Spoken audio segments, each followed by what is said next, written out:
បាទសម្រាប់ថ្ងៃទី19ខែ10ឆ្នាំ2025នេះបាទស្ទាតបហោះដ្រូនដើម្បីឆែកការងារជើងតាង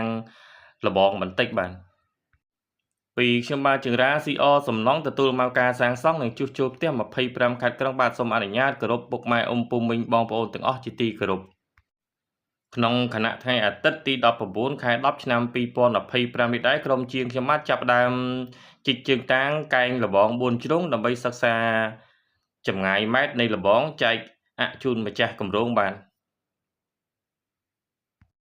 ប្រសិនបើពុកម៉ែអ៊ំពូមីងបងប្អូនទាំងអស់ត្រូវការជាងដែលមានភាពស្មោះត្រង់មានជំនាញលើវិស័យសំណងច្បាស់លាស់មានទំនួលខុសត្រូវតម្លៃសមរម្យអាចតាក់ទងមកក្រុមជាងខ្ញុំបានជាងរ៉ាស៊ីអសំណងទទួលមកការសាងសង់និងជួសជុលផ្ទះ25ខេត្តក្រុងបាទ